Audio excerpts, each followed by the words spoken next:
Bye-bye. Bye-bye. Bye-bye muna siya, bye-bye. Opo.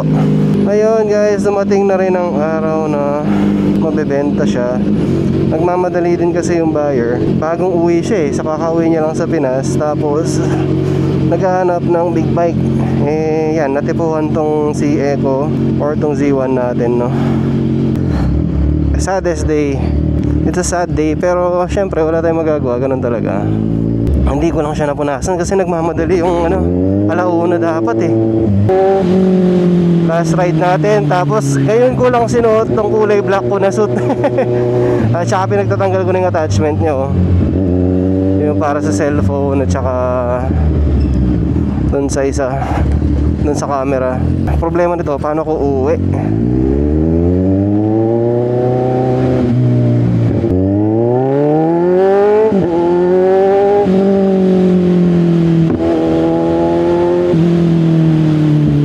Sana walang traffic para ma-enjoy ko yung huling ride ko dito kay Eco. Tsaka hindi ko inaasahan na ngayong araw siya. Pero ang sabi ko kasi within this week, pag hindi pa nakuha tong si Z1, hindi talaga siya para sa atin. So malay natin, di ba? May mas magandang dumating pa. Pero hindi mainit tong suit Ito yung kagandahan sa mga parang suit na to Hindi sila mainit sa katawan. First time ko siyang suotin. Pulong Kakutod. Hindi ko alam talaga saan to, pero sabi kasi papuntang Magalang or Marquee. So doon tayo pupunta. Doon natin check. Hindi ko pa man din nalinis to. Sa lahat ng araw, no, ngayon ko pa siya din nalinis. Kung kailan siya bibilin, kasi unexpected naman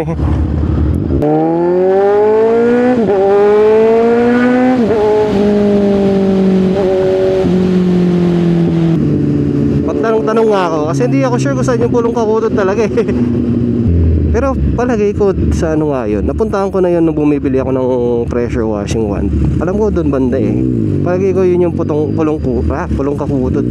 Goodbye Z1. Wala akong masabi, no? Parang natulala ako sa nangyari. So ano nga ba ang gagawin natin, no? Kasi hindi ko din sure kung ano yung bibiling kong motor.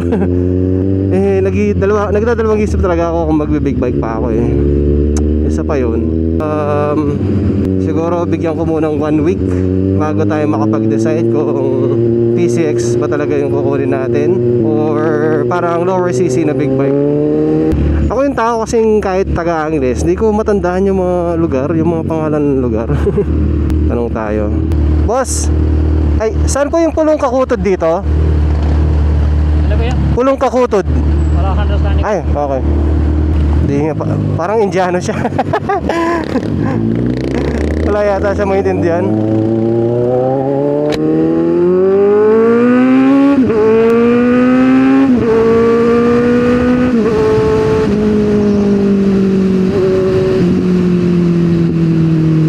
Yung last ride ko talaga, pinagbigyan ako, walang traffic. Very good siya. Mamimiss ko tong si Eco, no? Sobra.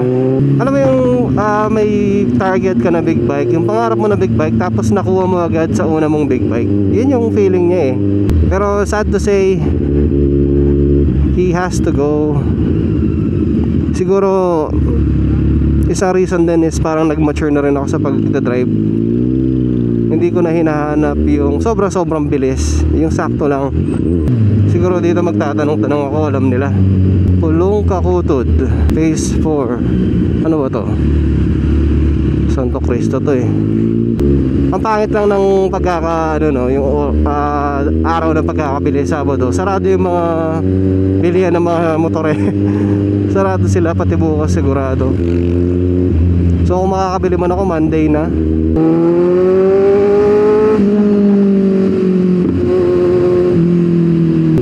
Dito na ako magtatanong siguro. So ang ginawa ko ngayong araw is inedit ko kasi yung post ko. Naglagay lang akong lowest in the market. Pagkatapos nun, sobrang dumami lang nag-inquire sa akin. Siguro kahit 20 meron Tapos itong si Sir, yun nga, kakauwi niya lang galing Pinas, literally. And sabi ko sana pipick upan lang niya sa bahay, kaso as in kakauwi talaga niya.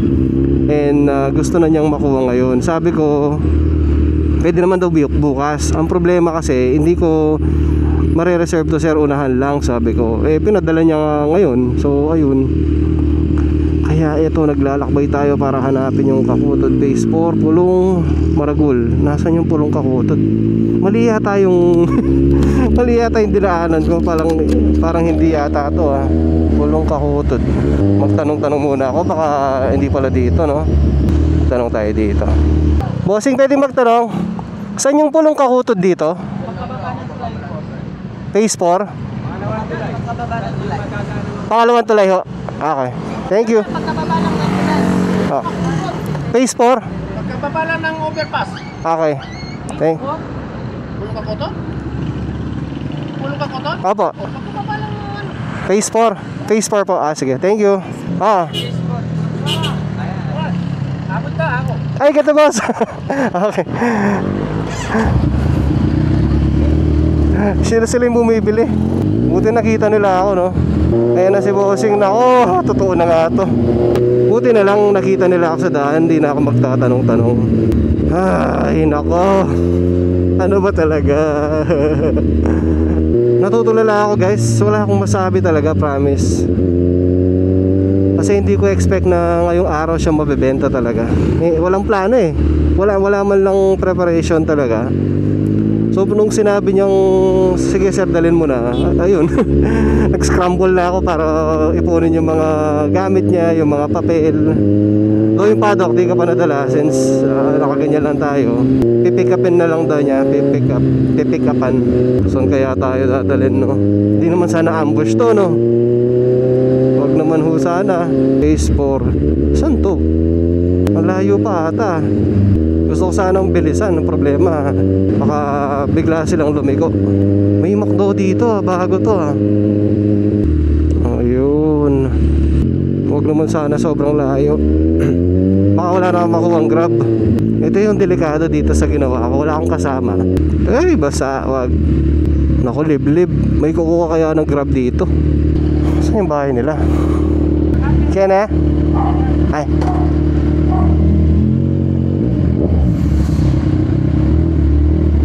Papasok ba?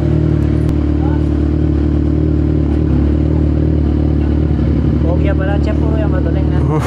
Kaya pepa matuling kaya talaga sir. Pag green na kasi, may wangis-wangis noon eh.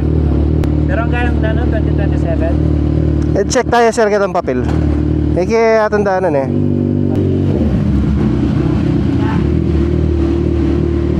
Hello po. Saan naman? Oh sige sir, mapali. Thank you. Eke mo alinis sir kasi biglaan eh. Mabayad siya. Sakyan mo pa sir. Mapali mo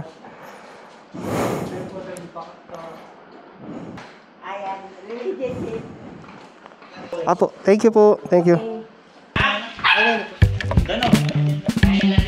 Dano kaya mo? Facebook ya sir. YouTube ating ko. Kaya ko vlogs. At dito na pag-usapan na namin yung mga transaksyon, lahat-lahat. Tinuro ko yung mga kailangan niyang malaman. And after 2 days, bumili din ako ng panibagong motor. And makikita niyo to dito.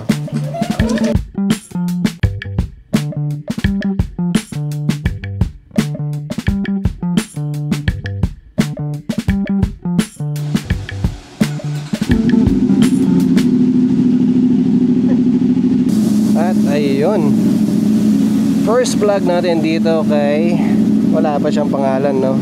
CF Moto 450 SR. Ayan. Painitin muna natin siya konti. So hindi ko pa alam pakilaman tong mga controls niya. Trip to okay, kilometers.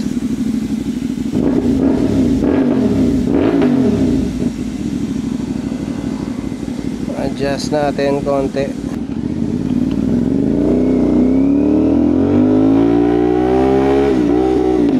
Alright, so may bago na naman tayong motor. Ngayon, iti-test ride natin siya pa konti-konti. Kumusta kaya ang view ng ano natin, camera, no? So okay naman siya, hindi siya super subsob.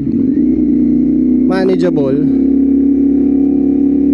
Check muna natin si Julia kasi pinapagawa din natin. Hopefully matapos nila ngayon. Ang lambot ng clutch na, grabe. Ito rin nagustuhan ko dito eh, sobrang lambot ng clutch. Ang gaan niya oh. Parang wala akong hinahawakan na motor. Ayun guys, so palagay nyo, okay ba ang decision natin na mag 450 SR since dito lang naman tayo umiikot eh. So yung sinasabi ko dati na pag bibili kayo ng motor, kailangan inisip nyo muna kung saan nyo talaga siya gagamitin. Ako kasi di naman laging nagra-ride sa labas or sa malalayo, so okay na to, occasionally lang naman yon, once in a blue moon. As long as napapasok ko siya sa expressway, goods na ako eh. Dito na ako dadaan siguro. Yung power niya manageable eh. Hindi siya kamukha ng Z1 na sobrang torquey. Ang ganda ng tunog talaga niya no. Pero papalitan ko kasing exhaust nito, baka mag-akra ako, yung maliit lang. So yun, gagamayin ko naman dito ang shifting nito tsaka clutch. Pero yung clutch madali siya, hindi ako nahirapan. So shifting lang, kung mari yun, hindi siya pumasok. Hindi ko alam bakit. Yung helmet na to, yung AGB guys, hindi ko masyadong trip kasi sa taas parang wala akong masyadong makita eh. Inaangat ko siya lagi. Ito yung downside dito sa helmet na to. Hindi kamukha nung Spider na Corsa. Yung view mo dun sobrang lawak eh. Ayokong bilisan kasi nabasa yung ano niya, gulong. Baka madulas pa. Wala pa man din traction control to. So parang Z1 lang din.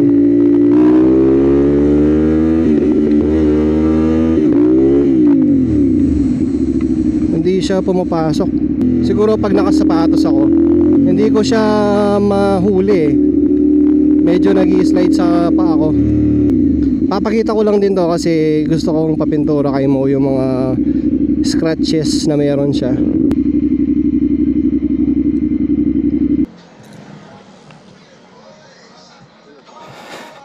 Wah, palal. Ha? Ayan, kakabili ko lang. Wah. Wah, ayan, kakadala ko pa Pepa Car Wash ke. Ayan pa rin pinturan mo. Silipan mo na eh. Ha? Mas mabilis pa yung isa. Yung Z1 syempre, mas mabilis yun. 1000cc yun eh. 1,000 nito yun. 400 yaya. 450. Yan, sakto ya mo Gening City Drive. Bus-bus na yata. Galing ka talaga. Nang karakalmangot ang kaya kaninong builder ko. Ayan o, ayan ang builder ko. Ayan si Mong. May vlog na ka pa. Hati niya pang kaya. Buha pampakapit. Uwi muna tayo at kakain. Hindi pa tapos si Julia. Yung show. Miss ko na siya par. Par, po na.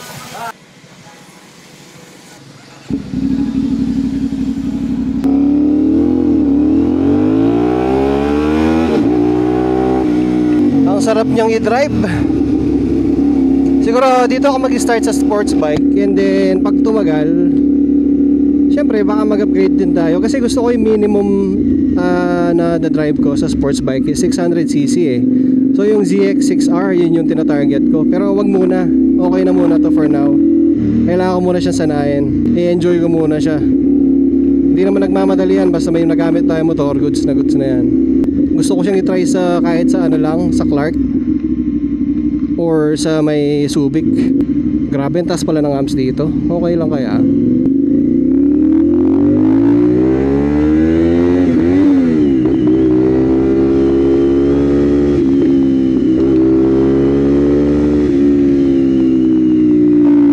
Okay siya no, kahit yung 80 niya. Kasi sa Z1, yung 80 niya, grabe. Ito, manageable talaga siya. Maganda sana yung side mirror nito. Kita mo lahat oh. Ang problema, sobrang laki. Para kang Bugs Bunny. Para siyang Bugs Bunny pag nakataas. Tignan ko kung papalitan ko ba siya. Pero papagandahin natin to kasi yung gulong papalitan natin, papapintura natin ulit para fresh siya. Tapos ano pa ba? Yung wing, anong tawag dito, yung visor niya gusto ko rin palitan ng medyo mas malaki para yung wind talaga. Hindi ka kinakain ng hangin pag nasa high speeds ka na. Grabing lambot ng clutch talaga. Ang layo niya sa Z1. Meron siyang torque eh. Torque naman siya. Pero feeling ko nasa mid yung ano nito, yung power niya talaga. Hindi ako sure ha, since di ko pa naman na try talaga na solid. Pero feeling ko lang nasa mid, low and mid. yung power niya. Correct me if I'm wrong guys, yung mga 450 SR dyan, kung may mga suggestions kayo, let me know kung anong mga pwedeng palitan, kung anong pwedeng improve pa dito sa bike. Tsaka hindi ako masyadong ngalay. Siguro dahil na-workout ko na rin yung core ko dito sa Z1, no? Though kahit iba yung body position, hindi ako nahihirapan sa kanya eh. Yung gulong talaga, kapag tinignan mo kasi yung bike malayuan, yung gulong niya masyadong maliit sa likod. Though ang downside kasi pag naglaki tayo ng gulong sa likod, babagal siya, which is okay lang naman sa akin kahit sacrifice tayong konting bagal konting bilis, since ayun, hindi naman tayo sobrang walmol magpatakbo ng motor. Okay lang sa akin yun. So parang balance siya ng looks at saka performance kumbaga. I'm pretty sure excited makita ng anak ko to. Hindi siya nakakatakot igas. Hindi kaya masyadong titilapon, sakto lang. Forgiving siya eh. Sayang nga lang wala siyang traction control, no? Kahit yun lang sana. First gear 74, hindi pa sagad. Pwede.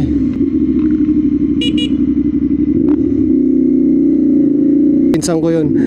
Hindi niya ako nakilala nung una. Alam niya Z1 gamit ko eh. Pero definitely yung gulong sa likod talaga kailangan palitan.